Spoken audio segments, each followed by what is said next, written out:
బాగున్నారా? బాగున్నాం. ఏది అల్లు అర్జున్ గారి ఇంటి దాడి తర్వాత బాగున్నారా అంటున్నా నేను. అప్పుడు బాగున్నాం, ఇప్పుడు బాగున్నాం. మీరు ఎట్లున్నారన్న?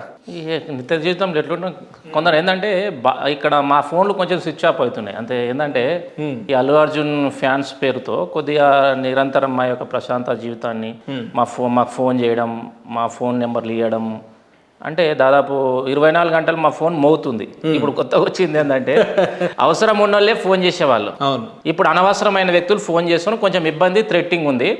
ఆ థ్రెట్టింగ్ అనేది చాలా తెలంగాణ ఉద్యమంలో చూసినాము, సామాజిక ఉద్యమాల్లో చూసినాము. ఆ థ్రెట్టింగ్ని ఎదుర్కొంటాం. బట్ ఏంటంటే కొద్దిగా డిస్టర్బెన్స్ అయితే స్పష్టంగా కనబడుతుంది. దాన్ని ఏ విధంగా అధిగమించాలో ఎదుర్కోవాలో చట్టం ప్రకారం మీరు ఫీల్ అవుతున్నారా? అల్లు అర్జున్ అభిమానుల పట్ల మాకు థ్రెట్ ఉందని మీరు ఫీల్ అవుతున్నారా నాగేష్ గారు? థ్రెట్ ఉందని కాదు, న్యాయం జరిగిందన్నందుకు మేము చాలా హ్యాపీగా ఉన్నాం. ఎందుకంటే కుటుంబాన్ని కాపాడడం, అలాంటి థ్రెట్టింగ్ ఎన్నో చూసాం. ఎందుకంటే ఉద్యమ సభలో కానీ, మురళీ ముద్రాజ్ విషయంలో కానీ, తెలంగాణ ఉద్యమంలో గత 10 ఏళ్లలో జరిగిన కట్టి పెద్ద ఏం కాదు. కాకపోతే కంటిన్యూ కాల్స్ వస్తూ ఉన్నాయి. అంతే, కంటిన్యూ కాల్స్ రావడం వల్ల కొద్దిగా మేము న్యాయం చేసినప్పటికీ అర్థం కానీ అజ్ఞానులు ఉన్నారు కదా, అజ్ఞానుల వల్ల బాధపడతా ఉన్నాం. ఎందుకంటే పేరెంట్స్ కంటే ఎక్కువగా హీరోని ఇష్టపడడం, వాళ్ళ కుటుంబాలను వదిలేసి ఇష్టపడడం వల్ల అట్లా బాధపడుతున్నాయి తప్ప మాకేదో ఇబ్బంది అవుతుంది. అంటే సినిమా హీరోలని అభిమానించే వాళ్ళంతా అజ్ఞానులేనా మీ ఉద్దేశంలో? అంటే అజ్ఞానులు అంటే దానికి ఒక ప్రాపర్ గైడెన్స్. న్యాయం దాని మీద కొట్లాడిన దానికి గీడ కొద్దిగా అంటే మిడిమిడి జ్ఞానంతో, అజ్ఞానులు అంటే పూర్తిగా అజ్ఞానులను కొట్టుపడేది. మిడిమిడి జ్ఞానంతో 9th క్లాస్ 10th క్లాస్ పిల్లలు అడిక్ట్ అయిపోయారు. వాళ్ళ పేరెంట్స్ మేమేమంటున్నాం, బాధ్యతగా చదువుకోండి, రేపటి భవిష్యత్తు ఉంది, బాధ్యతగా ఉండండి అని చెప్తా ఉన్నాం. మాకు కాల్ చేసిన వాళ్ళందరికీ మేము అటెంప్ట్ చేస్తున్నాం, మాట్లాడుతూ కూడా చెప్తా ఉన్నాం. కాకపోతే ఈ మధ్యలో కొద్దిగా తగ్గింది. ఏం చెప్తారన్నా మీరు అభిమానులని అజ్ఞానులని అనడం? ఇది కాంట్రవర్సీ క్వశ్చన్. ఎందుకంటే మళ్ళీ సినిమా అభిమానులు అంటే మళ్ళీ సినీ లోకం మొత్తం లేస్తుంది, మళ్ళీ మమ్మల్ని బండబుద్ధులు పెడుతుంది. దయచేసి ఇలాంటి కాంట్రవర్సీ ఏంటంటే, ఎవరైతే సినీ ప్రేమికులు చాలామంది నిజాయితీగా జెన్యున్ ఉన్నోళ్ళు, నిజంగా మానవత కోణంలో ఉన్నోళ్ళు, మనిషి పట్ల ప్రేమను పంచేవాళ్ళు చాలామంది మాకు ఫోన్ చేసి తమ్ముడు మంచి పని చేసిండ్రు, ఇలాంటి కంటిన్యూ చేయండి, మీలాంటి వ్యక్తులు చదువుకున్న వ్యక్తులు మాట్లాడితే కొంచెం ఇలాంటి అక్కడెక్కడ ఏమైనా జరిగే అవకాశం ఉన్నా ఇమీడియట్గా స్పందిస్తారు. ఏది అల్లు అర్జున్ గారి ఇంటి పైకి వెళ్ళి దాడి చేయడం మంచి పని అని చెప్పి మీకు ఫోన్ కాల్స్ వస్తున్నాయా? నేను ఏమంటున్నా భయ్యా, ఇప్పుడు దాడి అనేది ఎవరైతే మా అల్లు అర్జున్ ఫ్యాన్స్ అంటుంటారో వాళ్ళు దాడి అంటుండ్రు. ఇదంతే, ఇది నిత్య నూతనంలో మేమందరం ధర్నా కార్యక్రమం చేసినాం. చాలా మంది దాడి పోయి వాళ్ళ ఇంటి మీద ఆయన వ్యక్తులను దాడి చేసినాం, అక్కడ కుటుంబ సభ్యులను వాళ్ళ వ్యక్తుల మీద దాడి ఒక నిరసన కార్యక్రమం అన్న. ఎక్కడైనా భారత రాజ్యాంగంలోనే ప్రతి వ్యక్తికి హక్కులు ఉంటాయి, హక్కులో భాగంగానే మాట్లాడే స్వేచ్ఛ ఉంటుంది, మాట్లాడే స్వేచ్ఛ ఉంటుంది. అల్లు అర్జున్ గారి ఇంటి మీదకి వెళ్ళి వాళ్ళ వ్యక్తుల్ని కొట్టేంత స్వేచ్ఛ మీకు ఎవరు ఇచ్చారు? ఉపేందర్ గారు, మీరు మళ్ళీ అదే తప్పు మాట్లాడుతున్నారు. క్రాసింగ్ వర్డ్ ఏంటంటే దాడి చేసిరు, అల్లు అర్జున్ పైకి వెళ్ళారు అనేది చాలా తప్పు. ఎందుకంటే మేము వెళ్ళింది ప్లకార్డులు పట్టుకొని, స్పష్టంగా ఫోటోలు ఉన్నాయి, వీడియోస్ ఉన్నాయి. మళ్ళీ ఒకసారి రివిజన్ చేసుకోండి, ఫోటోలతో సహా వీడియోలతో సహా. మేము ఓయూజేఎస్ నుంచి రేవతి కుటుంబానికి ₹1 కోటి ఇవ్వాలి అని డిమాండ్ చేసాం, దాడులు చేయలేదు.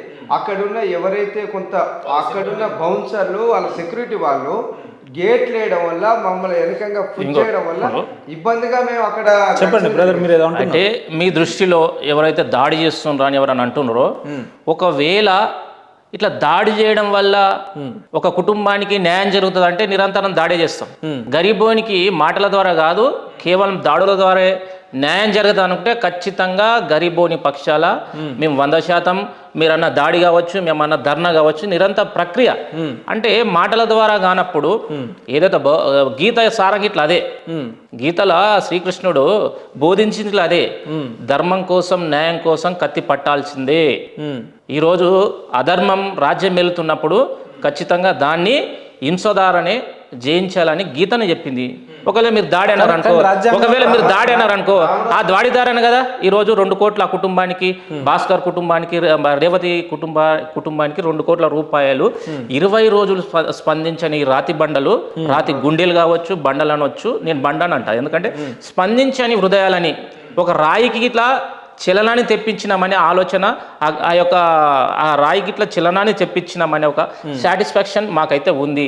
దాని వల్లనే ఈరోజు సుకుమార్ 50 లక్షలు ఇచ్చిండు, ప్రొడ్యూసర్ వారు 50 లక్షలు ఇచ్చిండ్రు, ఏదో ₹1 కోటి అల్లు అర్జున్ కుటుంబం ఇచ్చింది. అంటే దీన్ని ఏమంటారు, దీన్ని మీరు మీరు చేసిన ప్రోగ్రాం వల్ల ఒక కుటుంబానికి న్యాయం జరిగింది, మరి దాన్ని మీరు ఏమంటారు? సీనన్న, ఇదే కార్యక్రమం మీరు అల్లు అర్జున్ కలిసి రిప్రజెంటేషన్ ఇవ్వడం లాంటి శాంతియుతంగా చేసినా కూడా జరుగుతుంది కదా, ఎందుకు ఇది శాంతియుతంగానే చెప్తుండే కదా, శాంతియుతంగా పోతే అక్కడ ఉన్నట్టు వాచ్మెన్స్ కావచ్చు, బౌన్సర్స్ కావచ్చు, మమ్మల్ని ఈ పిల్లలు ఏం చేస్తారు అనుకున్నాడే మా మీద దాడి చేసే ప్రయత్నం చేస్తున్నారు. అందులో భాగంగానే ఆత్మరక్షణ.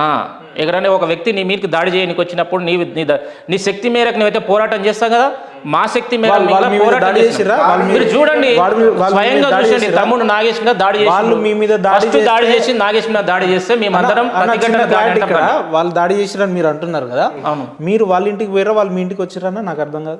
ఇప్పుడు ఒక గుర్తుపెట్టుకో, అల్లు అర్జున్ అనే వ్యక్తి ఏదైతే రూపాయి కష్టం చేసి మేమందరం సినిమా కోతి ఆ పైసలు ఇస్తే ఆ పైసలతోని ఆయన ఎంజాయ్మెంట్ చేస్తుండు, కోట్లు సంపాదించుకున్నాడు. చాలా మంది అనొచ్చు ఆయన కష్టపడుతున్నాడు కాబట్టి, షూటింగ్ చేస్తున్నాడు కాబట్టి. ఎస్, షూటింగ్ చేస్తున్నావు, అంతిమంగా ఈ సమాజం ద్వారా వచ్చిన డబ్బులతోనే కదా. ఈ సమాజం లేకుంటే నీవంతా గొప్పోడు అవుతుంటే నీకు 300 కోట్ల పారితోషికం ఇచ్చేవాళ్ళ. కాబట్టి ఓవరాల్ ఏంటంటే మనం అందరము అంతిమంగా ఏదైతే ఆ ప్రజలకే జవాబుదారం. నువ్వు రాజకీయ జీవితంలో ఉన్నదే, సినీ పరిశ్రమ అంటే ప్రజా జీవితంతో ముడిపడి ఉన్న ఒక వ్యవస్థ. ఈ వ్యవస్థలో ప్రతి ఒక్కరు మనము ప్రజలకు జవాబుదారీ చెప్పాల్సిందే. ఆ సందర్భంగా ఈరోజు ఆయన ఇంటికి పోయిందంటే ఎస్, ఇంటికి పోతాం, ఆయన ప్రజా జీవితంలో ఉన్నాడు, అదేవిధంగా సినీ ప్రపంచంలో ఉన్నాడు కాబట్టి అనేక విధాలుగా అభిమానులు పోతారు, సమస్యపై ఏమైనా మాట్లాడానికి పోతారు.